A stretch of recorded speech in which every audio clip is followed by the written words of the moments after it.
कल हमने जहाँ पे छोड़ा था वहाँ तक कोई सवाल है किसी का? कल मैंने आपको कहा था कि ये फ़्लो चार्ट, यहाँ पे हम सारी बहस जो है वो शुरू करेंगे और इसमें हमने देखा था कि टैक्सेबल एक्टिविटी क्या होती है, क्या नहीं है उसको हमने देखा। इवन हमने पास्ट पेपर का स्प्रिंग 24 का सवाल भी किया था कल। देन वी मूव फर्दर, हम देखा गुड्स क्या होती हैं। अब हम आगे चलते हैं, आखिरी चीज़ क्या है? Supply of goods. बिकॉज अगर गुड्स की सप्लाई होगी तो फिर ही क्या होगा? सेल्स टैक्स जो है वो चार्ज होगा। सप्लाई का मतलब क्या होता है? सप्लाई का मतलब क्या होता है? सेल करना, बेचना। तो अकाउंटिंग में आप लोग यही पढ़ के आए हैं या आपने आज तक जितने ही वर्ड सुना होगा उसमें सप्लाई का मतलब सिर्फ क्या होता है? बेचना ही होता है। लेकिन टैक्स में जब सप्लाई का वर्ड आएगा तो इसका मतलब सिर्फ बेचना नहीं होगा, बल्कि ये कम्प्रीहेंसिव कंसेप्ट है जो हम क्या करेंगे, इसको डिस्कस करेंगे। और आप इसको भी सुपर इम्पॉर्टेंट मार्क कर लीजिए, कंसेप्चुअली सुपर इम्पॉर्टेंट है। इसकी बेसिस के ऊपर हमारे न्यूमेरिकल्स की एडजस्टमेंट निकलेंगी और आप इसमें से सिनेरियो बेस्ड क्वेश्चन जो है वो कर रहे होंगे। आप इसे क्रैम नहीं करेंगे, बल्कि इसमें से क्या होगा, आपको सिनेरियो बेस्ड क्वेश्चंस जो हैं वो मिल रहे होंगे। तो इसको हम समझते हैं कि क्या सप्लाई होती है या क्या कुछ सप्लाई का पार्ट है, उसको हम ज़रा यहाँ पर देखते हैं। तो सबसे पहले देखते हैं कि सप्लाई का मतलब क्या है। जैसे आपने कहा बेचना, तो सप्लाई की बात करेंगे। सप्लाई मीन्स अ सेल, कि आप जो चीज़ें बेच रहे हैं, जो सेल कर रहे हैं, वो क्या होती है? आपकी सप्लाई ही होती है। अब सेल का मतलब क्या है? आपकी दुकान है, कस्टमर आया, उसे पैसे दिए, चीज़ें बेच दी हैं, सप्लाई है। आप तो उधार पे सामान बेचते हैं, ये भी क्या है? सप्लाई है। क्या यहाँ पे कहीं पे कैश सेल्स का वर्ड लिखा हुआ है? नहीं, सेल्स का वर्ड है। तो सेल्स क्रेडिट भी हो सकती है और सेल्स कैश भी हो सकती है। तो भाई बेचना तो सप्लाई है, ओके, लेकिन उसके अलावा भी काफ़ी चीज़ें जो हैं वो हमारा सप्लाई का पार्ट बनेंगी। कौन कौन सी? आगे चलते हैं। आगे है जी transfer of the right to dispose of goods as owner, कि आपको हमने राइट ट्रांसफ़र कर दिया है कि भाई ये वाली गुड्स जो है आप उन्हें क्या कर सकते हैं? एज आ ऑनर के तौर के ऊपर डिस्पोज ऑफ कर सकते हैं। फॉर एग्जाम्पल, मेरे पास एक मोबाइल है और मैं जो है ना कैमरामैन भाई, इसको मोबाइल दे देता हूँ कि जाओ तुम इस्तेमाल करो, जाके अपना टूर करो, एंजॉय करो। लेकिन जब तुम करके आओगे तुमने मुझे वापस कर देना है। इसको मैंने मोबाइल दिया, इसका मोबाइल है, इसे 10 दिन के लिए इस्तेमाल किया, क्या ये इस मोबाइल को बेच सकते? नहीं बेच सकता। अगर ये बेच नहीं सकता, इसका मतलब ये सप्लाई मेरी कंसिडर नहीं होगी। लेकिन इसको मैंने मोबाइल दे दिया और इसके पास ये राइट भी है कि इसको बेच सकता है। Now this is considered to be a supply. ये क्या होगी? आपकी सप्लाई कंसिडर हो रही होगी। जब आप गुड्स को ट्रांसफर करने का राइट देते हैं तो वो क्या है? आपकी सप्लाई है। अब बाप का शोरूम है, वो बेटे को बाइक गिफ्ट कर देता है, बेटे के नाम हो गई। अब बेटा जब चाहे जुआ खेले, बाइक हार जाए, बेच के आ जाए, क्योंकि बेटे के पास क्या है? उस बाइक को डिस्पोज ऑफ करने का राइट है। तो जब आप किसी भी पर्सन को, किसी भी गुड्स का, किसी भी चीज़ों का डिस्पोज ऑफ करने का राइट ट्रांसफ़र करते हैं तो वो क्या होती है? सप्लाई होती है। जब आप किसी को गिफ्ट देते हैं, ये नहीं कहते कि मैं तुम्हें तोहफा दे रहा हूँ, तुम मर जाओ, बस बेचना नहीं है, बेच दे। हमारे मुल्क में एक हस्ती थी, है या नहीं थी, वट एवर जो भी है, उनको ना एक और हस्ती ने घड़ी गिफ्ट में की थी, याद है आपको? एक हस्ती ने एक हस्ती को घड़ी क्या दी थी? गिफ्ट में, उसने बेच दी। हुई बड़ी बुरी इसके साथ। वैसे बेचने के बाद उसने घड़ी नहीं बेचती। मेरी भी घड़ी अभी मिली है, मैं तो समझ के बैठा था वो बंदा यहाँ पे आया हुआ है, उसकी भी घड़ी अभी मिली है बेचारे की। तो हम जिसकी घड़ी को मुझे समझ ले क्या हुआ है। लेकिन उसके पास जब उसे गिफ्ट किया था तो उसने ये कभी भी नहीं कहा था कि आप इस घड़ी को नहीं बेच सकते। आपको गिफ्ट किया, उसने घड़ी बेच दी, बिकॉज उसके पास क्या है? डिस्पोज ऑफ करने का राइट है। तो आप किसी को गिफ्ट कर रहे होते हैं तो बेसिकली आप क्या कर रहे हैं? आप डिस्पोज ऑफ करने का राइट ट्रांसफ़र कर रहे हैं। ये पॉइंट कहाँ इस्तेमाल होगा? आप न्यूमेरिकल कर रहे हैं, न्यूमेरिकल में वो कह देगा जी कंपनी ने, कोई ABC XYZ मैन्युफैक्चर कंपनी है, उसने अपने एम्प्लॉय को, फॉर एग्जांपल पेल है, पेल ने अपने एक एम्प्लॉय को एक AC गिफ्ट में कर दिया। अब उससे ये वर्ड लिखना है, तो हमने ये लाइन पढ़ के फैसला करना है कि ये सप्लाई है कि नहीं। अब गिफ्ट कर दी है तो वो उस एम्प्लॉय के पास उस AC को बेचने का राइट है। वो जब चाहे वो क्या कर सकता है? वो उस AC को बेच सकता है। तो पेपर में आपके से इस तरह वो एडजस्टमेंट क्या कर रहा होगा? टेस्ट कर रहा होगा। वो ये नहीं करेगा जी हमने उसको ट्रांसफर करने का राइट दे दिया, जी आपने एम्प्लॉय को गिफ्ट कर दिया। वो इस तरह की बातें कर रहा होगा। आपने किसी शेयर होल्डर को चीज़ गिफ्ट कर दी है, तो आप गिफ्ट कर रहे हैं, उसके पास क्या है? उसको डिस्पोज ऑफ करने का राइट आ गया। तो राइट है तो ये आपके लिए क्या कंसिडर होगी? सप्लाई जो है कंसिडर हो रही होगी। इवन अगर आप गुड्स सप्लाई कर रहे हैं अंडर हायर परचेज एग्रीमेंट में, what is hire purchase agreement? किस्तों का कारोबार। अब किस्तों का कारोबार क्या होता है? एक तो है आप जाके आज इमीडिएटली कैश के ऊपर चीज़ें परचेज कर ले। आप कैश के ऊपर सामान परचेज नहीं करते, पैसे नहीं है, गरीब लोग, तो क्या करेंगे आप? किस्तों के ऊपर लेंगे। अब जब आप इंस्टॉलमेंट चीज़ें लेंगे, फॉर एग्जांपल आपने एक गेमिंग पीसी लेना है, 1.5 लाख रुपए का है, पैसे हैं नहीं, ख्वाब करोड़ों की दुकान पर कोड़ोगी आपकी, तो क्या करेंगे आप? अल्टरनेटिव इंस्टॉलमेंट पे जाएंगे, जाके क्या आप एडवांस पे करेंगे, आप किस्तें वगैरह जो है अपनी पे कर रहे होंगे। तो वो जो आपने उससे गुड्स ट्रांसफ़र की हैं, अब उसमें होता क्या है, आप एडवांस पे करते हैं, एडवांस पे करने के बाद आप फिर क्या करते हैं, इंस्टॉलमेंट्स पे कर रहे होते हैं, इंस्टॉलमेंट्स खत्म होती हैं, गुड्स आपके नाम हो जाती हैं। लेकिन जो ये ट्रांसफ़र हो रहा है, ये भी क्या कंसिडर होगी? सप्लाई कंसिडर हो रही होगी। ठीक है, तो सिर्फ बेचना इज़ नॉट अ सप्लाई, उसके अलावा भी तमाम चीज़ें जो हैं वो सप्लाई का पार्ट बन रही होंगी। अभी देखते हैं कैसे होगी। अब जो अगला पॉइंट है, पॉइंट नंबर ए, ये है आपके लिए सप्लाई के डेफिनेशन का सबसे इंपॉर्टेंट पॉइंट। इसको हाईलाइट कर लें, और ये बेशक यहाँ बुक पे मेंशन भी है कि दिस इज़ फॉर मैन्युफैक्चरर। ये किसके लिए है? मैन्युफैक्चर के लिए है। मैन्युफैक्चर किसे कहते हैं? वो बंदा जो गुड्स को बनाकर बेच रहा है। ये पॉइंट सिर्फ किसके लिए है? मैन्युफैक्चरर के लिए पॉइंट है। ये पॉइंट डिस्ट्रीब्यूटर के लिए नहीं है। ये वाला पॉइंट जो है वो जो आपका रिटेलर है उसके लिए नहीं है। ये वाला पॉइंट आपके जो होलसेलर्स के लिए नहीं है। किसके लिए है? मैन्युफैक्चरर, जो चीज़ें बना रहा है। फॉर एग्जांपल अगर पेल है, पेल एसी का मैन्युफैक्चरर है, तो ये वाला पॉइंट पेल के लिए है। एक है आपके पास खान इंस्टॉलमेंट सेंटर, वो एसी बेच रहा है, उसके लिए ये पॉइंट नहीं है। ये सिर्फ किसके लिए है? मैन्युफैक्चरर के लिए। अगर टोयोटा मैन्युफैक्चरर तो पॉइंट टोयोटा के लिए है, ना कोई XYZ डीलर के लिए पॉइंट नहीं होगा। ये सिर्फ किसके लिए है? मैन्युफैक्चरर के लिए। अब ये मैन्युफैक्चरर का मतलब क्या है? कि वो बंदा जो गुड्स को बना रहा है। कौन? वो बंदा जो गुड्स को बना रहा है। और हम यहाँ पे कौन से गुड्स की बात कर रहे हैं? टैक्सेबल गुड्स की, साफ सीधी बात है। बिकॉज एग्जेम्प्ट गुड्स के ऊपर तो हम टैक्स चार्ज करते ही नहीं हैं। तो हम किसकी बात कर रहे हैं? टैक्सेबल गुड्स की बात कर रहे हैं। तो अगर कोई मैन्युफैक्चरर टैक्सेबल गुड्स बना रहा है तो उसकी सप्लाई और भी कंसिडर हो सकती है। क्या? कि अगर वो गुड्स को प्राइवेट यूज़ के लिए इस्तेमाल कर ले, ड्राइंग्स कर ले। फॉर एग्जाम्पल पेल का मालिक है, उसका घर का एसी खराब हो गया है, तो वो जाके मार्केट से एसी परचेज नहीं करेगा। वो क्या करेगा? कॉल करेगा GM को, जी एसी गाड़ी में रख दो, मैं घर लेके जा रहा हूँ, डेट्स इट। बेशक वो फ्री में गया है, फिर पूछेगा भाई तुमने कितने एसी बनाए इस महीने में? जी हमने बनाए 100 एसी।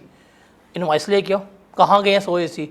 जी आपने 98 तो एसी मार्केट में बेचे हैं, 2 एसी जो हैं वो आपके CEO साहब घर उठा कर ले गए हैं। वो घर ले गए CEO, वो आपका CEO है, उसका ताल्लुक FBR से कोई नहीं है। ये क्या कंसीडर होगी? सप्लाई कंसीडर होगी। FBR जो है उस पर क्या करेगा? टैक्स जो है वो लेकर जा रहा होगा। ठीक है, ये किसके लिए है? ये मैन्युफैक्चरर के लिए है। फॉर एग्जाम्पल एक है आपके पास XYZ डिस्ट्रीब्यूटर, ये आपके पास है जी ABC इंस्टॉलमेंट सेंटर। उसने अपनी दुकान के ऊपर ला के 10 एसी खरीद कर रखे हैं कि वो किस्तों में बेचेगा, और वो उसमें से एक एसी उठा के घर ले गया। ये भी ड्राइंग्स हैं, बट ये सप्लाई कंसिडर नहीं होगी, बिकॉज स्पेसिफिकली किसके लिए है? ये मैन्युफैक्चर उसने बनाया, उसने खरीदा नहीं है।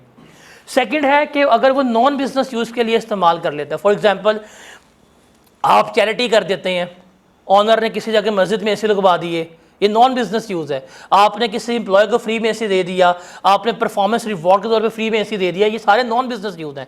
आप तो फ्री में दे रहे हैं, आप चैरिटी की है, आपने मस्जिद में एसी लगा दी है, आपको मिलेगी जन्नत, मिलती रहे। लेकिन हमें क्या चाहिए?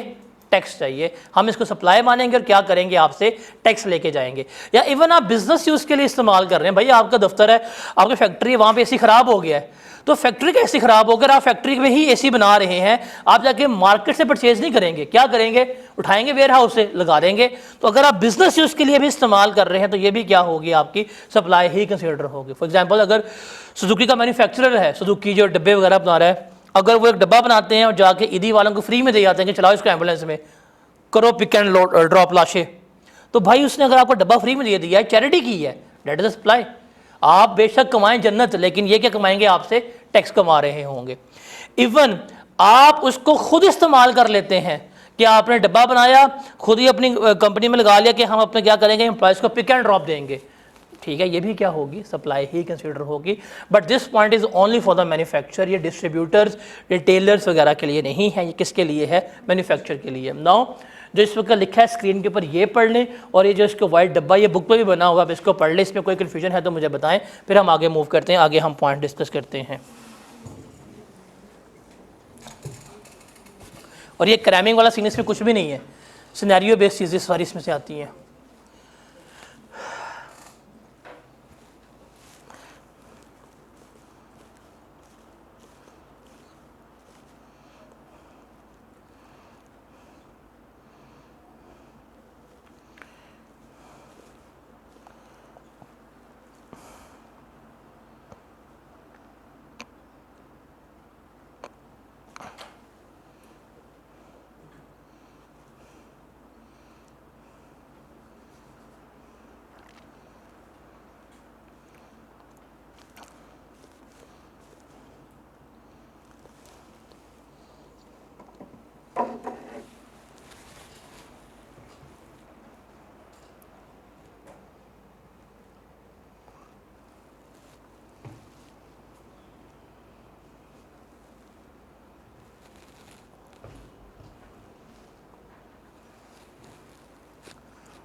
पढ़ लिया?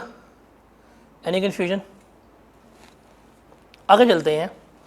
अब वो वाला पॉइंट है किसके लिए, सिर्फ मैन्युफैक्चर के लिए बुक पे भी हाईलाइटेड है कि दिस इज़ फॉर मैन्युफैक्चर। आपने ये ध्यान से रखना है, बिकॉज जब आप न्यूमेरिकल्स पढ़ेंगे तो न्यूमेरिकल्स का स्टार्टिंग बता देगा भाई ये बंदा कौन है, मैन्युफैक्चरर है, ट्रेडर है, डिस्ट्रीब्यूटर है, वो बता देगा आपको।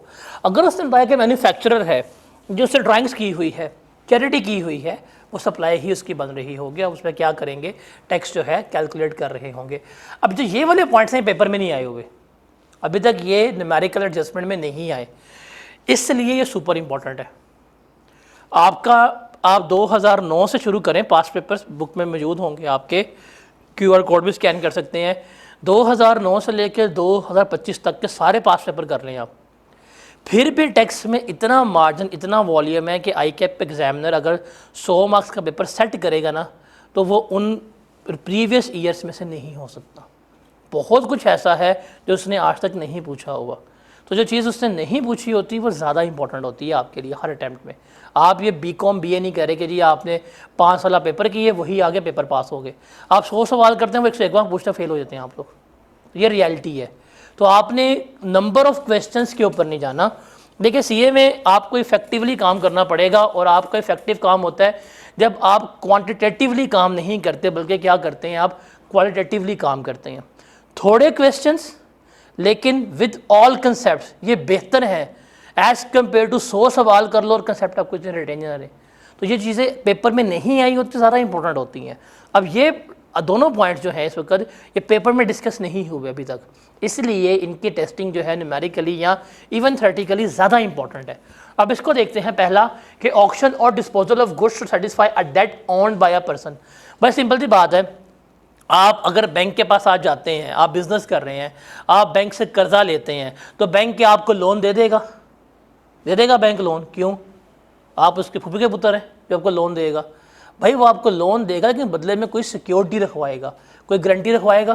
तो अमूमन क्या होता है, आपने अगर 10 लाख का लोन लेना है, आप अपनी 50 करोड़ की बिल्डिंग तो सिक्योरिटी नहीं रखवाएंगे, वरना अगर रखवाए तो आपसे बड़ा बेवकूफ़ी कोई नहीं है। अगर आप लोग हो भी सकते हैं वैसे, बिकॉज आप लोग चार्टर्ड अकाउंटेंट बनेंगे, अगर ये जेंजी बन तरह से काम कर सकती है। तो आप क्या करेंगे भाई, 10 लाख का लोन लेना है बैंक से जाकर, तो क्या करेंगे, मोस्टली आपके पास जो इन्वेंट्री पड़ी होगी, जो स्टॉक पड़ा होगा, अब वही क्या करवाते हैं, प्लेज करवा देते हैं कि अरे पकड़ लो, हमें लोन दे दो, हम 6 महीने बाद तुम्हें क्या कर देंगे, वापस कर देंगे, और हम अपनी गुड्स इन्वेंट्री वापस तुमसे ले लेंगे। ऐसे ही करते हैं।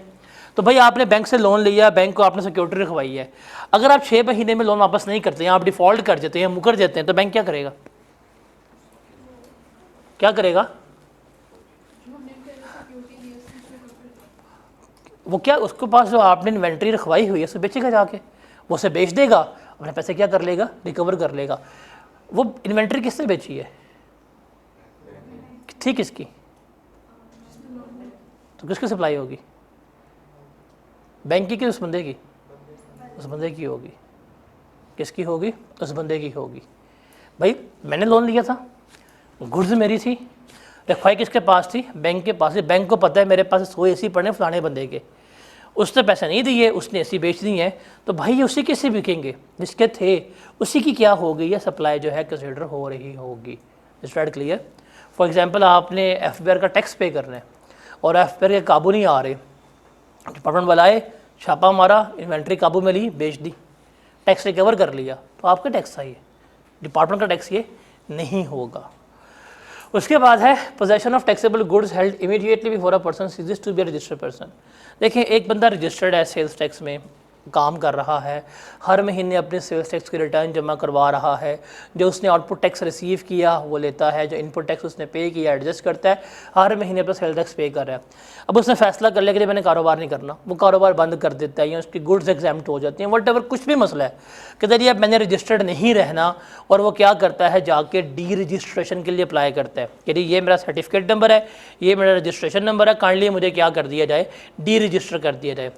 तो डिपार्टमेंट वाले क्या करेंगे, जब आप एप्लीकेशन देंगे कहेंगे ठीक है हम आपको डी रजिस्टर्ड कर देते हैं, वो आपके पास आएंगे, आपका स्टॉक काउंट करेंगे, जितना स्टॉक मौजूद होगा फिजिकली, कहेंगे भाई इसके ऊपर टैक्स पे करो, हम आपको क्या कर देंगे? डी रजिस्टर्ड कर देंगे। अब इस केस में आपकी इन्वेंट्री पड़ी हुई है, आपके स्टॉक हाउस में पड़ी हुई है, बिकी भी नहीं है, लेकिन स्टिल ये क्या हो रही है? सप्लाई कंसीडर हो रही है। जैसे एग्जाम्पल है mister Kamran registered in January 2023, later he got deregistered on 1 September 2023, he has 1000 unit in closing stock on 31/1/2023।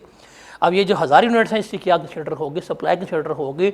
वो इन 1000 यूनिट्स पे क्या करेगा? टैक्स पे करेगा। जैसे ही पे करेगा तो उसका डिपार्टमेंट क्या कर देगा? डी रजिस्टर्ड जो है वो कर रहा होगा। Got it? उसका अगला पॉइंट है manufacture of goods belonging to another person और the transfer of goods to the owner और to a person nominated by him. यहाँ पे बात हो रही है टॉल मैन्युफैक्चरिंग की, TOLL, टॉल मैन्युफैक्चरर कहते हैं इसको। आपके ख्याल से जो बड़े बड़े कपड़ों के ब्रांड्स हैं, बड़े बड़े, क्या ये कपड़े खुद बना के बेचते हैं? कौन से कुछ खुद बनाते हैं? निशात एक ही याद है, और के अलावा ये बड़े बड़े ब्रांड्स हैं ना, ये सिर्फ अपना सफ़ेद कफन इंपोर्ट, सॉरी कफन कह रहा हूँ, सफ़ेद कपड़ा इंपोर्ट करते हैं जस्ट, और इनके जो बैठे होते हैं डिज़ाइनर्स वगैरह, वो क्या करते हैं? डिज़ाइन बनाते हैं, जो टेक्सटाइल डिज़ाइनिंग कर रहे होते हैं, बस सफ़ेद कपड़ा लेके आए, डिज़ाइन लेके आए।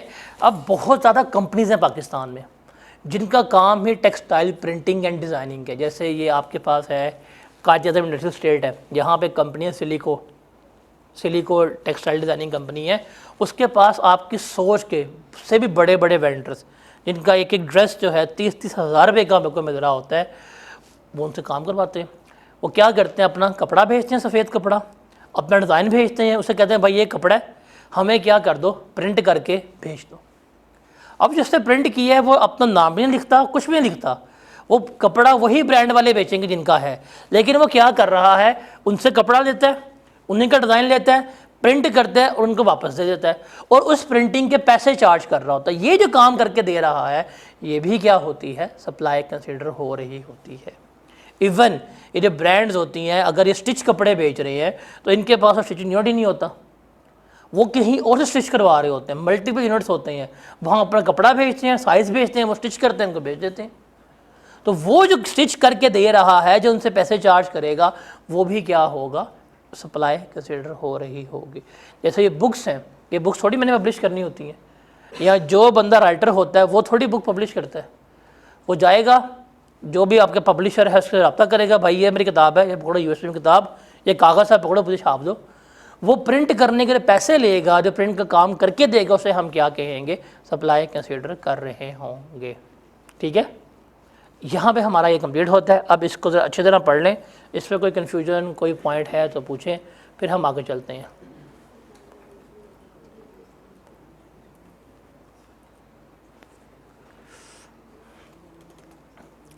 नीचे इसकी साथ एक्सप्लेनेशन भी गिवन हो गया, आप उसको भी देख लीजिएगा।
आप रेस्टोरेंट अगर बेचेगा तो वो तो उसकी सप्लाई है, चाहे बेशक फ्री में दे रहा हो। आप ख़रीद के किसी को खाना खिलाते हैं वो सप्लाई नहीं होगी, वहाँ नोट का वर्ड लिख लेना। आप अगर रेस्टोरेंट से खाना ख़रीदते हैं और आप किसी गरीब को खिला देते हैं, क्योंकि इंसान की ज़िंदगी का मकसद कुछ नहीं होता सिवाय खाना खाने के, अगर आप किसी गरीब को खाना खिला देते हैं तो वो आपके सप्लाई कंसीडर कभी भी नहीं होगी। अगर रेस्टोरेंट वाले किसी को गरीब को खाना खिलाते तो उनकी सप्लाई तो है।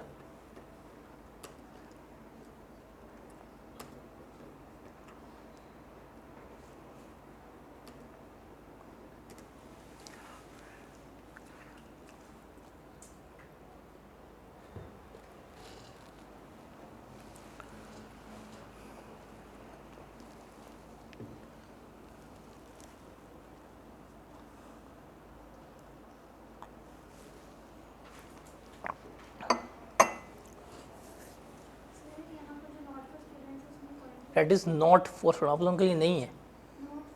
अच्छा नोट पे फिर बताएं क्या पॉइंट ए। तो गिफ्ट करना है सप्लाई, ये गिफ्ट टैक्सेबल है या नहीं वो अलग बात है। अगर बाप ने बेटे को कोई चीज़ गिफ्ट कर दी है उस पर टैक्स है या नहीं, दैट इज़ सेपरेट क्वेश्चन। अभी हम देखेंगे जाके एग्जाम सप्लाईज कौन सी होती हैं, टैक्सेबल सप्लाई क्या होती हैं, बट गिफ्ट कर देना इज़ अ सप्लाई, ये चीज़ लिखी हुई है।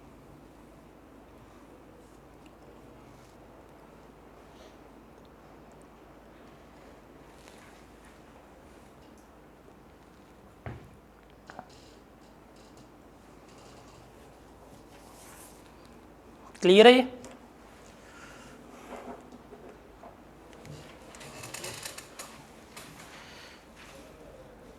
क्लियर है?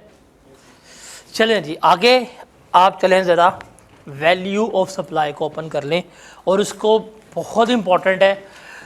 हमने देख लिया सप्लाई क्या होती है, ये तो हमें लग गया पता कि व्हाट इज़ सप्लाई।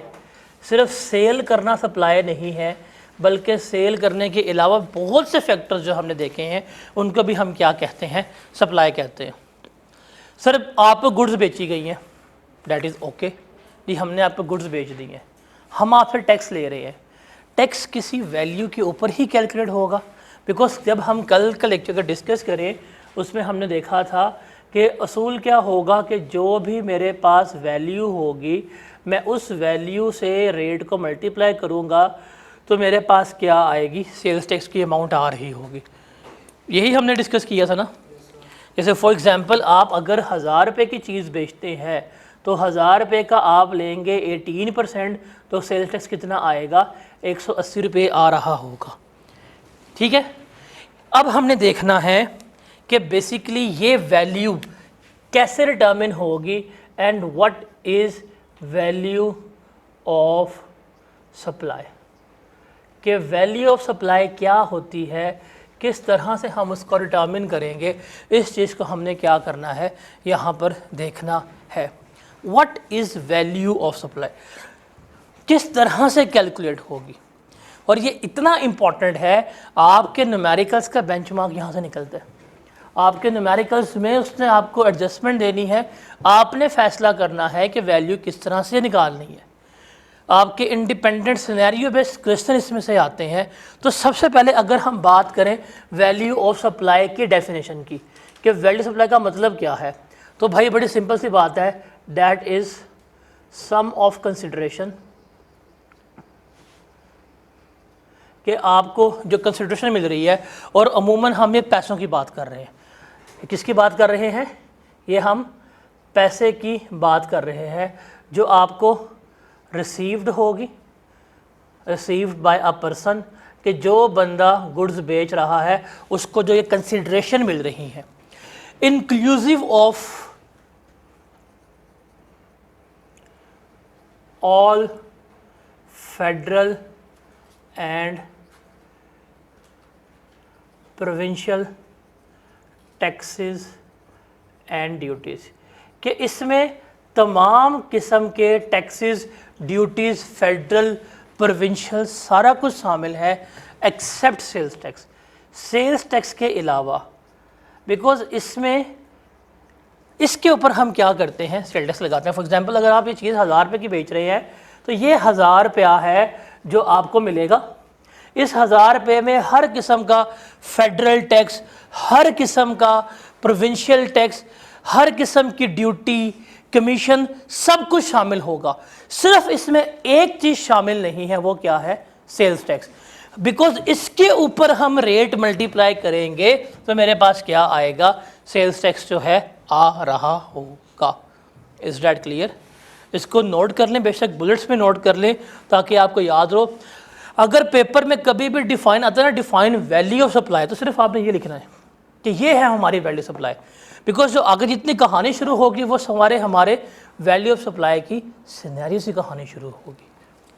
जल्दी नोट करें फिर आगे चलना है। शाबाश।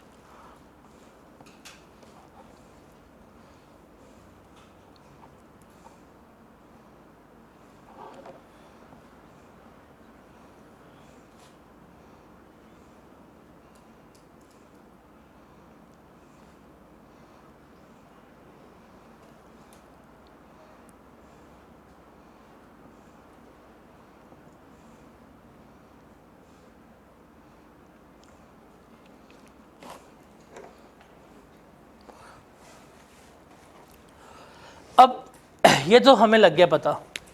अब हमारा ना नॉर्मल रूल क्या है जब भी हम वैल्यू सप्लाई की डिटरमिन करेंगे। बिकॉज फॉर एग्जांपल अगर एक मार्कर है, क्या मैं मार्कर जब चाहूँ जितने मर्जी का बेच दूँ? चीनी है, मल्टीपल मैन्युफैक्चरर्स हैं, क्या वो जब चाहें जितनी मर्जी का बेच दें? सीमेंट है, मल्टीपल मैन्युफैक्चरर्स हैं, तो क्या जब चाहें जितनी मर्जी का बेच दें? एक सस्ता बेच रहा है, महंगा बेच रहा है, तो कैसे फैसला होगा? इसके लिए असूल है, जो बेसिक रूल है ना वैल्यू ऑफ सप्लाई का डिटरमिन करने का, बेशक वो लोकल गुड्स का हो, बेशक वो इम्पोर्टेड गुड्स का हो, वो क्या है कि आप लेंगे एक्चुअल वैल्यू कि आप कितने की बेच रहे हैं, और वो वैल्यू जो आपकी FPR डिटरमिन करता है, जो इसमें से हायर होगी वही हमेशा आपकी वैल्यू ऑफ सप्लाई कंसिडर होगी। ये आपका बुनियादी असूल है। एक्चुअल वैल्यू और FPR वैल्यू जो इनमें से हायर होगी वही हमेशा क्या होगी, आपकी वैल्यू ऑफ सप्लाई कंसिडर हो रही होगी। फॉर एग्ज़ाम्पल आप कोई प्रोडक्ट A जो है वो इंपोर्ट करते हैं, और आप प्रोडक्ट A इंपोर्ट करके कहते हैं जी मैं इसको बेचना चाहता हूँ 1500 रुपये का, लेकिन FPR ने उसकी कीमत डिटरमिन की हुई है 2000 रुपये की। आप बेचें बेशक 1500 रुपये का, वो क्या कहेंगे भाई जब हमने कह दिया 2000 रुपये का, तो हम आपसे ऊपर इस 2000 के ऊपर ही क्या करेंगे, टैक्स जो है वो ले रहे होंगे। तो जो FPR ने कीमत तय कर दी है, आप उससे कम तो बेच नहीं सकते। अगर आपने बेच भी दिया तो FPR अपनी तयशुदा कीमत के ऊपर ही क्या करेगा, आपसे टैक्स जो है वो लेकर जाएगा। ये चीज़ तो बड़ी क्लियर है, ठीक है। तो सवाल ये है, और बड़ा इम्पोर्टेंट सवाल है, कि अगर ये रूल देखा जाए तो क्या हम डिस्काउंट के ऊपर सेल कर सकते हैं? सोच के बताइएगा। यार ये ड्राई हो गया है अली हमजा, ये ड्राई हो गया मार्कर। क्या डिस्काउंट पर सेल कर सकते हैं? डिस्काउंट का मतलब क्या है? 100 की चीज़ 80 में बेचनी है, लेकिन FPR ने कहा कि भाई जब मैंने कीमत बता दी है उससे कम तो आप बेच सकते। तो क्या हम डिस्काउंट के ऊपर सेल कर सकते हैं? The answer is yes. अगर आपने डिस्काउंट के ऊपर सेल करनी है तो डिस्काउंट का मतलब क्या है? डिस्काउंट का मतलब है कि अगर आपकी एक्चुअल प्राइस जो है वो 100 है, अगर आप 100 की बेचेंगे तो 100 के ऊपर सेल टैक्स कितना आता है आपका? 18 रुपीज़ आता है। ये आपने जमा करवाना है, ठीक है। लेकिन आप कहते हैं कि नहीं मैं 100 की चीज़ नहीं बेचना चाहता, मैं कितने की बेचना चाहता हूँ, मैं इसको डिस्काउंटेड प्राइस के ऊपर 80 की बेचना चाहता हूँ। 80 के ऊपर आप सेल टैक्स कितना लगाएंगे? कितना आएगा बता जरा?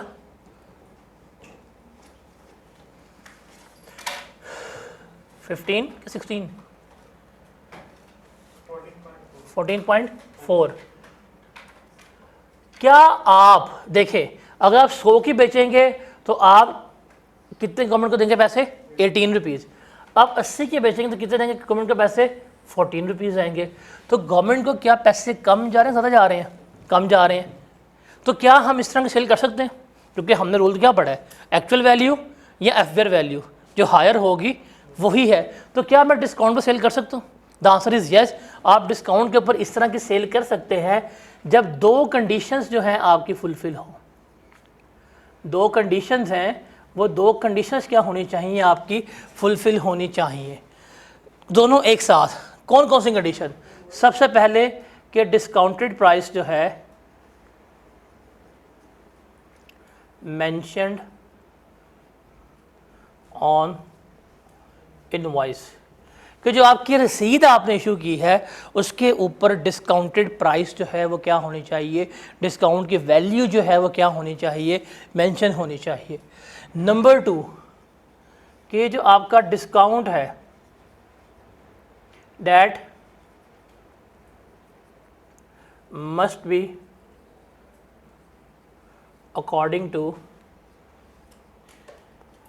बिजनेस कंफर्मिटी, कि जो आपके बिज़नेस के नॉर्म्स हैं उसके मुताबिक ही आपका डिस्काउंट होना चाहिए।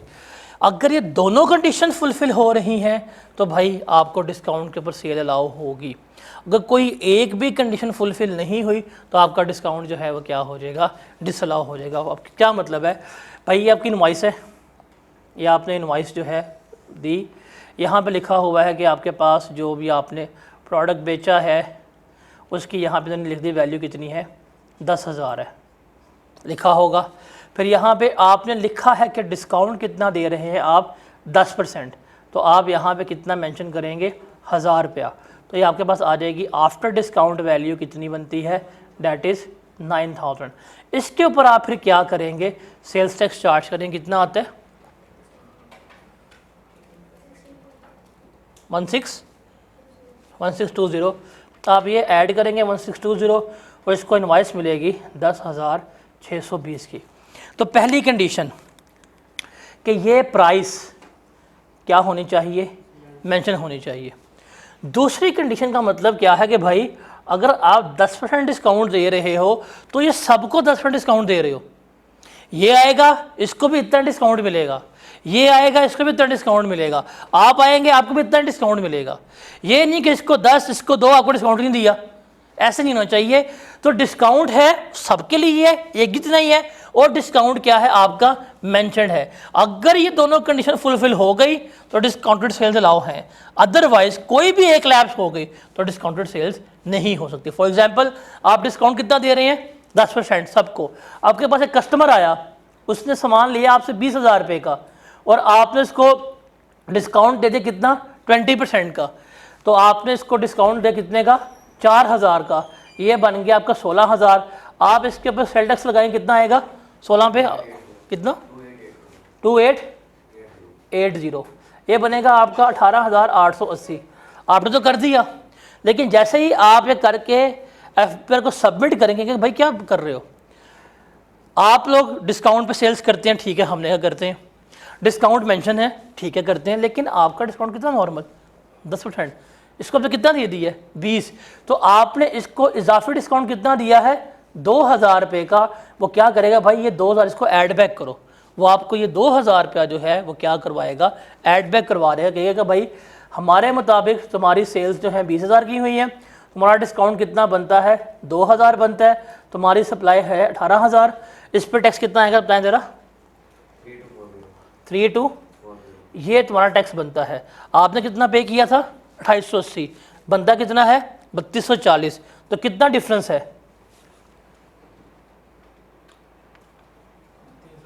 300, वो ये 360 रुपये आपसे लेके रहेगा, क्योंकि भाई तुमने डिस्काउंट दिया है लेकिन तुमने कंडीशंस पूरी नहीं की, तो जो तुमने एक्स्ट्रा डिस्काउंट दिया है वो डिसअलाउ है, ये जो अमाउंट है वो हमें क्या करो, जमा जो है वो करवानी है आपने, ठीक है। एक आपने, अच्छा ये बात हो रही है हमारी किसकी, ट्रेड डिस्काउंट की। What is the meaning of trade discount, जो आपको ऑन टाइम ऑफ परचेज मिलता है, आप दुकान पे गए हैं खरीदारी की तब आपको डिस्काउंट मिल रहा है। एक होता है आपका अर्ली सेटलमेंट डिस्काउंट, सेल करनी है अब तरले कर रहे हैं भाई पैसे दे दे, खुदा का पैसा दे दे, वो पैसे नहीं दे रहा, आप उसको पैसे छोड़ रहे हैं क्या, खुदा के पास पैसे पे कर दे, ये है आपका अर्ली सेटलमेंट डिस्काउंट। इससे कोई ट्रीटमेंट नहीं होता, क्यों, आपने सेल्स की 10,000 रुपये की, अब आप उससे पैसा रिकवर कर रहे हैं, आप उसको इनवाइस 10,000 की बेच चुके हुए हैं, महीने बाद करें भाई तो हमें 8,000 ही पे कर दे। अब ये जो तो आप उसको आप डिस्काउंट दे रहे हैं, ना तो ये इनवाइस मेंशन है, ना तो ये बिजनेस कन्फर्मिटी के मुताबिक है, इसलिए अर्ली सेटलमेंट डिस्काउंट का कोई किसी किस्म का ट्रीटमेंट नहीं होता। फिर एक आती है हमारे पास थर्ड स्केड्यूल आइटम्स, जो हम 2-3 दिनों में पढ़ रहे होंगे, जिनको हम कहते हैं रिटेल आइटम्स। आप अक्सर ये जो साबुन, सर्फ, टूथपेस्ट इस्तेमाल कर रहे होते हैं, कैप्स्टन, गोल्डीफ वगैरह पी रहे होते हैं, इनकी वजह है कि आप लोग ना इसकी लेबल के ऊपर प्राइस प्रिंटेड होती है, वो तमाम चीज़ें इसके लेबल प्रिंट होते हैं उनको हम क्या कहते हैं, आसान अल्फाजों में थर्ड स्केजूल आइटम्स कह रहे होते हैं, इनके ऊपर भी डिस्काउंट अलाउ नहीं होता। अगर चीज़ 100 की है उस पर 100 के हिसाब से टैक्स ही पे होगा, उस पर डिस्काउंट अलाउ आपको नहीं हो रहा होता। तो इसको ज़रा अच्छी तरह पढ़ लें यहाँ तक, फिर हम आगे जाके इसके मल्टीपल देखते हैं सिनेरियोज़ कि किस सिनेरियो में हमने किस तरह से इसको लेके चलना है। इवन जो बोर्ड पे लिखा हुआ है इसको नोट भी कर लिया करें। आप लोगों को लेक्चर नोट नहीं करने आते, बाद में आप लोग पिट रहे होते हैं कि ये क्या हो गया, वो क्या हो गया, इसकी समझ नहीं आ रही, तो कम से कम नोट तो किया करें। Make your own notes.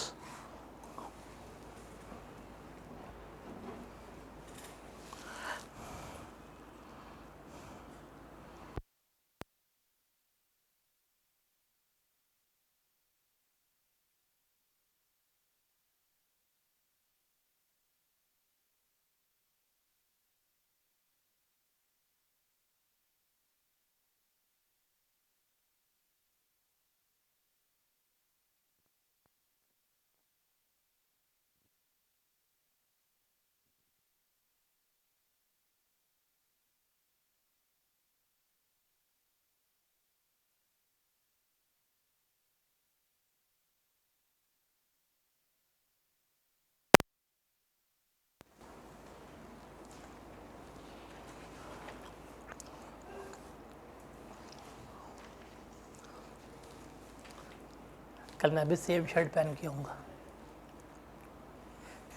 तो दुकान बतानी है कौन सी दुकान से लड़े की, कब गए थे, पैंट भी सेम तो नहीं, में थोड़ा डिफरेंस तो होना चाहिए कि बंदा पकड़ा ना जाए। ये बिज़नेस भी करते हैं लोग, तीनों मिलकर ना शर्टें ला के बेच रहे होते हैं, वो तो नहीं किसी ने चुना लगाया।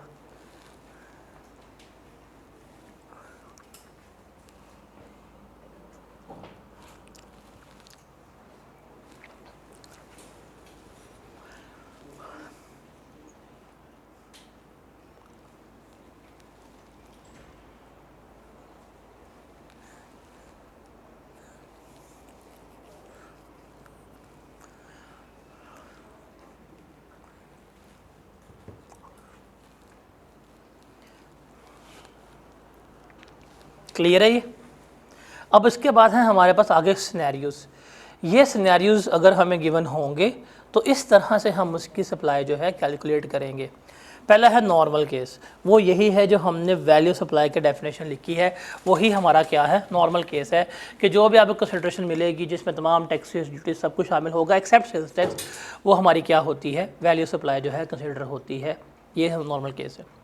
उसके बाद है कि भाई अगर आप कोई चीज़ ख़रीद के आते हैं और आपको आप बार्टर ट्रांजैक्शन करते हैं, फॉर एग्ज़ाम्पल आपने एक बाइक लेनी है और आप पुरानी बाइक देते हैं, उसके बदले में नई बाइक लेके आ जाते हैं। आपको तो लग गया पता भाई मैंने ये सेव परचेज़ की है, लेकिन व्हाट अबाउट दैट दुकानदार जिसने पुरानी बाइक ली है और नई बाइक दी है और कुछ कैश लिया है, तो उसको जो कंसिडरेशन मिली है वो कुछ काइंड में मिली है और कुछ उसको क्या मिले हैं, पैसे मिले हैं। तो उसकी वैल्यू सप्लाई क्या होगी, बिकॉज हमें किसके लिए पढ़ रहे हैं, दुकानदार के लिए।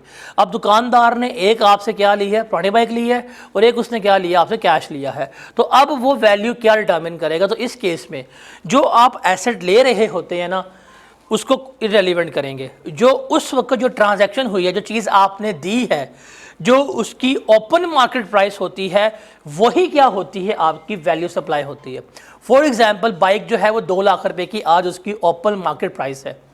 आप एक पुरानी बाइक दे के आते हैं, वो होती है एडजस्ट 90,000 रुपये की, और साथ आप 1 लाख रुपये कैश दे देते हैं। तो भाई बेशक आपने 1,90 दिया है, लेकिन उस वक्त उस दिन उस बाइक की जो ओपन मार्केट प्राइस थी वो कितनी थी, 2 लाख थी। तो आपकी जो वैल्यू सप्लाई है वो कितनी होगी, 2 लाख ही कंसीडर हो रही होगी। ओपन मार्केट प्राइस के ऑन दैट डे जो मार्केट प्राइस है वो कितनी है, ये है आपके लिए रेलेवेंट होती है। फिर है इंस्टॉलमेंट बेसिस पे। अब भाई देखें, अगर आप कोई चीज़ किस्तों पे लेते हैं तो साफ सीधी बात है महंगी मिलेगी। अगर एक चीज़ नकद जो है 3 लाख रुपए की है और आप उसको इंस्टॉलमेंट पे लेंगे 12 माह की, तो 3 लाख की नहीं पड़ेगी आपको। कितने की पड़ेगी आपको, 3.5 की, 4 लाख की पड़ेगी। तो भाई वो जो आपसे लाख रुपये ले रहे हैं वो मार्कअप है। ये मार्कअप के ऊपर कभी भी सेल्स टैक्स नहीं लगता। तो अगर कोई इंस्टॉलमेंट पे चीज़ें बेची हैं, कोई डेफर्ड पेमेंट हुई है या कोई उधार पे सामान बेचा है, तो जो कैश सेल्स की प्राइस होती है जिसको हम ओपन मार्केट प्राइस कहते हैं, वही क्या होगी, आपकी वैल्यू सप्लाई जो है कंसिडर हो रही होगी। ठीक है, तो मार्कअप के ऊपर कभी भी सेल टैक्स हम नहीं लगा रहे होते। अगर किसी अमाउंट में मार्कअप शामिल है तो हम क्या करेंगे, मार्कअप को एक्सक्लूड कर देंगे। उसके बाद है कि अगर आपने एसोसिएटेड पर्सनस में सप्लाई की है, know what are associated person, जो आपस में ताल्लुकदार होते हैं, रिश्तेदार वगैरह जो होते हैं, शेयर होल्डर्स वगैरह होते हैं, ये आपस के एसोसिएट हैं। अब भाई आपकी दुकान है, आपका भाई जो है सामान लेने आएगा, तो क्या आप उसको प्रॉफिट रख के बेचोगे? नहीं, तो आपसे बड़ा कोई बेवकूफ़ कारोबार वाला बंदा नहीं है। धंधा इज़ वेरी इंपॉर्टेंट। सगे भाई को भी पैसा लेना है, क्यों उसको डिस्काउंट दें? बताओ। वो है ना डायलॉग उसका कि अम्मी जान कहती हैं कि कोई धंधा छोटा बड़ा नहीं होता, वो काम करना चाहिए। अगर हम बिज़नेस को बिज़नेस समझेंगे तो हम कामयाब होंगे ना। तो भाई भी बेशक आ जाए, उसको भी फ्री में चीज़ नहीं देनी। लेकिन अगर भाईजान आ जाए, अपना भाई भाई होता है, लेकिन बेगम का भाई क्या होता है, भाईजान होता है। तो भाईजान आएंगे ना, तो उनको अगर आपने फ्री में चीज़ नहीं दी, आपके घर में एंट्रेंस बंद हो जाएगी। और अल्टीमेटली होता भी एक अपना भाई आता है जो चिपड़े चिपड़े मारते हैं, निकल जा दफ़ा हो यहाँ से। जब आपके आते हैं भाईजान, उनको अपनी कुर्सी बिठाते हैं, उनके लिए ठंडी स्टिंग भी लेके आते हैं, उनको हवा भी दे रहे होते हैं, उनको सामान भी देते हैं, जाते हैं उनकी जेब में पैसे भी रखते हैं, उनको घर भी छोड़ के आते हैं जाके। तो इतना जब प्रोटोकॉल दे रहे होते हैं, तो एफिर वाले कहते हैं भाई वो साला आपका, हमारा नहीं है। आप जिन्हें इतना प्रोटोकॉल दे रहे हैं वो उसको आपका देना बनता है, हमारा नहीं बनता। उससे आप सस्ता क्यों बेच रहे हैं? इसलिए जो कहेंगे कि अगर आपने एसोसिएटेड पर्सन को सेल्स की है, बेशक आप कम प्राइस पे कर दें, हम नहीं मानेंगे। जो ओपन मार्केट प्राइस होगी हम उसी को मानेंगे। Is that clear? पेपर में क्या करेगा कि जी आपका न्यूमेरिकल्स है, कहेगा जी आपने एक पार्टनर को सामान बेच दिया, कीमत उसकी 2 लाख थी, आपने 190 का बेच दिया, क्यों? आपका पार्टनर है, दैट इज योर अंडरस्टैंडिंग, इससे हमारा कोई ताल्लुक नहीं है। तो हमारे लिए वैल्यू कैलकुलेटर होगी जो 2 लाख रुपया है, जो हमारी मार्केट प्राइस है, वही क्या होगी, वैल्यू सप्लाई जो है वो कंसिडर हो रही होगी। Is that clear? अच्छा, यहाँ पे 2 चीज़ें कंफ्यूज होती हैं। 2 चीज़ें हैं।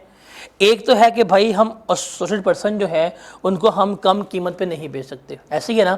अब बच्चों ने ये लाइन पढ़ी है, वो कहते हैं हिफ्ज़ हो गया, अब ये पत्थर पे लकीर हो गया कि भाई हम जो हमारे पर्सन हैं एसोसिएटेड, उनको हम नॉर्मल प्राइस से कम पे नहीं बेच सकते। लेकिन अगर आप उसको डिस्काउंटेड सेल कर दें और दोनों कंडीशन फुलफ़िल करें कि आपने अपने जो आपका था पर्सनल एसोसिएटेड उसको डिस्काउंट पे सेल किया है, डिस्काउंट आपने इनवॉइस में मेंशन भी किया है, और वो डिस्काउंट बिजनेस कन्फर्मिटी के मुताबिक भी है, मतलब उसको भी दिया है और सबको आप 10% डिस्काउंट दे रहे हैं, तो फिर आप उसको डिस्काउंटेड सेल कर सकते हैं। ये चीज़ याद रखनी है। ये जो डिस्काउंट वाला पॉइंट है सबके लिए है, बस दोनों कंडीशन फुलफिल होनी चाहिए कि अगर 10% डिस्काउंट है तो इसको ही मिलेगा, इसको ही मिलेगा, इसको ही मिलेगा, और अगर आपका कोई रिलेटिव आ गया उसको भी 10% ही दिया जा रहा है और इनवॉइस में मेंशन भी है, ठीक है, डिस्काउंट अलाउ है। Is that clear? तो ये 2 चीज़ें हैं। पहली बात, एसोसिएटेड पर्सन को आप कम वैल्यू पे सेल नहीं कर सकते, ठीक है, ये बात खत्म हो गई। उनके लिए मार्केट प्राइस क्या होगी, ओपन मार्केट प्राइस ही होगी। लेकिन आप उनको अगर डिस्काउंटेड सेल करते हैं और डिस्काउंटेड कंडीशन फुलफिल करते हैं तो डिस्काउंटेड सेल्स जो है वो आपको अलाउ हो जाएंगी। इस चीज़ को समझ लें। ये 2 डिफरेंट पॉइंट्स हैं बट ये रिलेट होते हैं। पेपर में सवाल आया कि जी क्या हम एसोसिएटेड पर्सन को डिस्काउंट पे सेल कर सकते हैं, आप आंसर नो लिख के आएंगे तो आप फेल हो जाएंगे, क्योंकि उसका आंसर नो है ही नहीं। आप कहेंगे भाई रूल क्या है कि जो नॉर्मल केस की वैल्यू होगी या जो ओपन मार्केट प्राइस होगी वही हमारी क्या होती है, वैल्यू सप्लाई होती है। लेकिन अगर हम डिस्काउंटेड सेल कर रहे हैं और डिस्काउंट को हमने इनवॉइस के ऊपर मेंशन किया है और वो डिस्काउंट जो है हमारा बिजनेस कन्फर्मिटी के मुताबिक है कि वो डिस्काउंट हमने अपने दिया है एसोसिएट को और हम अपने तमाम कस्टमर को उतना ही डिस्काउंट देते हैं, तो ठीक है, आपको डिस्काउंटेड सेल्स जो है वो क्या हो जाएंगी, अलाउ हो जाएंगी। Is that clear? तो यहाँ पे आपने बिल्कुल एक रूल को पकड़ के नहीं बैठना, चीज़ों को आपस में रिलेट करना है। उसके बाद है in case of imported goods, ये हमने रूल पढ़ा हुआ है कि गुड्स अगर इंपोर्ट हो जाएंगी तो जो कस्टम वाले आपकी वैल्यू डिटरमिन करते हैं वही आपकी क्या होगी, वैल्यू सप्लाई जो है कंसिडर हो रही होती है। क्लियर है? इस पेज पे जितने पॉइंट लिखे हैं सारे न्यूमेरिकल्स में आते हैं। इस पे जितने पॉइंट्स हैं सारे किस में आते हैं, न्यूमेरिकल्स में, तो न्यूमेरिकल एडजस्टमेंट में आते हैं। उसके बाद है if there is a reason to believe the value is under declare in the invoice. अब देखिए फॉर एग्जांपल टोयोटा की पाकिस्तान में एक्टिव मार्केट है, सुजुकी की पाकिस्तान में एक्टिव मार्केट है, आपके पास कल्टस है, भाई कल्टस यहाँ बहुत बिकती हैं, आप जब जाएंगे कल्टस का रेट लगवाएंगे वो प्योर मार्केट रेट लगेगा आपका, ऐसा ही है। लेकिन क्या टेस्ला की पाकिस्तान में एक्टिव मार्केट है? नहीं, वो कुल मिलाकर 10 टेस्ला नहीं पाकिस्तान में खड़ी होंगी। तो एक बंदा का टेस्ला इंपोर्ट करता है और कह जी मुझे मिली 10,000 की है, तो आप उसकी मार्केट वैल्यूएशन नहीं करवा सकते।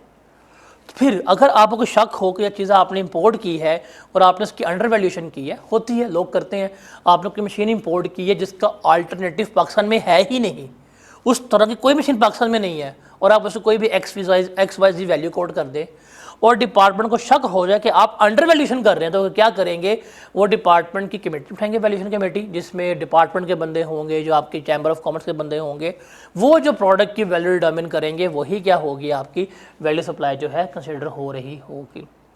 फिर अगला पॉइंट है टॉल मैन्युफैक्चर का। ये हमने पढ़ा था कि भाई वो जो बंदा काम करके दे रहा है, जो पैसे चार्ज करता है, वही क्या है, उसकी वैल्यू सप्लाई है। जैसे ख़वातीन शॉपिंग करती हैं, पूरा दिन बर्बाद करती हैं, दुकान का ना अंदर दलदला ले आती हैं और एक सूट पसंद करती हैं, जब पसंद कर घर लेके आती हैं फिर पसंद नहीं आता वो, तो क्या करते हैं, पंगे करती हैं, जाके उसको डाई करा के लेके आओ, ताकि पिको कराओ, वट जो भी फजूल काम है करवा के लेके आओ। अब वो जो बंदा बैठा हुआ है जो डाई कर रहा है, क्या उसका दुपट्टा है, ना उसका दुपट्टा है, उसको बस क्या है, बाजी गई है जिसको रंग कर दो। अब वो क्या कर रहा है, बाजी के मुताबिक रंग करके दे रहा है, जो पैसे चार्ज करेगा वो क्या होगी, उसकी वैल्यू सप्लाई जो है कंसिडर हो रही होगी। उस पर भी बहस करती हैं, लेंगे दुपट्टा 5,000 रुपये का, उसको 50 रुपये देते मौत पड़ रही होती है, नहीं 150 ही देने, 200 नहीं देना, वो रो पड़े पिट पड़े, नहीं कितने देने, 150 देने होते हैं। इतनी बार्गेनिंग क्यों करते हैं आप लोग, वाई, क्या मिलता है बार्गेनिंग करके, तो जो उजाड़ दे KFC जाके वो वहाँ 50 बचा के 500 उजाड़ के आए होते हैं, जाके ये क्यों करते बार्गेनिंग, सफ़ायर में क्यों नहीं करते बार्गेनिंग, वहाँ नहीं होती बचत पैसे की, बस जहाँ चलता ना जोर इंसान है गरीब के ऊपर, वहाँ ही होती पैसे की बचत, ताकि करें। हाँ, यहाँ पे होगा ना फ्राइज़ वाला चिप्स ले रहे होंगे, भाई एक और डाल आलू, वो एक डलवा के 3 खा जाते हैं रेडी से पकड़ के उसकी, तो वो काउंट नहीं करने, और वहाँ जाके KFC में एक के ऊपर बहस नहीं कर सकते, ऐसा है कि नहीं, तो क्यों, लाइक वाई, ये सिर्फ आपका जोर चलता गरीबों के ऊपर ही है, चलता ही उनके ऊपर है, उनकी प्राइस फिक्स्ड नहीं होती, माड़ा बंदा है। एनीवेज, तो वो जो टॉल मैन्युफैक्चरर है जो पैसे चार्ज करेगा, वही क्या है, आपकी वैल्यू सप्लाई है, ठीक है। अब जो है ना आगे वाले पॉइंट, वापडा वाला, ये दोनों पॉइंट रीड ओनली हैं, ये पेपर में नहीं आते। अब है कि जी जैसे जो इलेक्ट्रिक सप्लाई कंपनी से वापडा हो गया, ये बिजली बेच रहे हैं, इनकी वैल्यू सप्लाई क्या होगी, बिकॉज ये टैक्स तो चार्ज करते हैं, तो जो इनकी एनर्जी परचेज प्राइस होगी, जितने की ये बिजली खरीद रहे होते हैं, वही क्या है, इनकी वैल्यू ऑफ जो सप्लाई है वो बन रही होती है। फिर जो है इलेक्ट्रिक और गैस डिस्ट्रीब्यूशन कंपनी, जैसे SNGPL गैस डिस्ट्रीब्यूशन कंपनी है, लेस्को, कैपको, आइस्को, KE, ये इलेक्ट्रिक डिस्ट्रीब्यूशन कंपनी बिजली बेच रही हैं, तकसीम करिए, बनाता वापडा है, खरीदता वापडा है, वापडा इनको बेचता है, ये आगे बेच रहे होते हैं। जो आपके बिजली के बिल देता है वो लेस्को देता है, वापडा नहीं देता। तो ये जो आपसे टैक्स चार्ज करते हैं वो क्या है, इनके वैल्यू सप्लाई में क्या शामिल होगा, जो बिल की अमाउंट है उसमें तमाम रेंट, कमीशन, ड्यूटी सब कुछ शामिल होगा, उसके ऊपर ही क्या करते हैं, सेल्स टैक्स चार्ज कर रहे होते हैं, उसमें सरचार्ज, पेनल्टीज शामिल नहीं होती, उसके अलावा सब कुछ इसमें चार्ज होता है। कभी जाके अपना घर का बिजली का बिल देखिएगा, गैस का बिल देखिएगा, वो जिस अमाउंट के ऊपर सेल टैक्स चार्ज हो रहा होता है वो क्या है, आपकी वैल्यू सप्लाई है। पहला पॉइंट है कि जी अगर आप कोई यूज़ व्हीकल खरीदते हैं, उसमें कोई वैल्यू एडिशन करते हैं, उसे बेच देते हैं, तो जो आपकी परचेज प्राइस और सेल प्राइस में डिफरेंस होगा वो क्या है, आपकी वैल्यू सप्लाई है। अक्सर जो डीलर्स वगैरह होते हैं, जापानी गाड़ी इंपोर्ट करते हैं, वो इनको होती है कोई कॉस्ट 15 लाख रुपए की, वो एक्सीडेंटल होती है, उसको सही करवाते हैं, 30 लाख की बेच देते हैं। अब जितने की खरीदी, जितने की बेची, जो इनका प्रॉफिट हुआ वो उनके लिए क्या है, वैल्यू ऑफ सप्लाई है। और जो आपकी होती है रिटेल आइटम्स, उसकी जो मैन्युफैक्चर कीमत तय कर दे, वही क्या होती हैं, आपकी वैल्यू सप्लाई कंसिडर हो रही होती है। ठीक है, क्लियर है। तो हम इसको यहाँ वाइंड अप करते हैं। कल हम डिस्कस करेंगे टाइम ऑफ सप्लाई, और कल फिर हम सप्लाई, वैल्यू ऑफ सप्लाई और टाइम ऑफ सप्लाई के केस स्टडीज़ जो सिनेरियोज हैं पास पेपर के, वो डिस्कस करेंगे। और इस आज का लेक्चर आपने जो आज का हमने टॉपिक डिस्कस किए हैं, इनको ध्यान से, डिटेल से अच्छी तरह पढ़ के आना है, समझ के आना है। आप इसमें तो कुछ क्रैम नहीं कर सकते, इसमें रटे वाला कुछ भी नहीं है, इसमें सारे आपको सिनेरियो बेस्ड क्वेश्चन आने हैं। तो रूल्स को अच्छी तरह याद करके हैं। याद करने का मतलब है आप उसको उर्दू में याद कर लें, समझें कि उसने क्या बात की है, बिकॉज सिनेरियो में आपने रिलेट करके लिखना होगा। तो ये आपने अच्छी तरह पढ़ के आना है। कल हम डिस्कस करेंगे टाइम ऑफ सप्लाई, और फिर हम सप्लाई, टाइम ऑफ सप्लाई, और जो हमारे पास होगा वैल्यू सप्लाई, उसके पास पेपर्स कल हम एक साथ ही कर देंगे। और कल हमारा चैप्टर भी ये वाला ख़त्म हो जाएगा, ये डेफिनेशंस वाला चैप्टर है हमारा।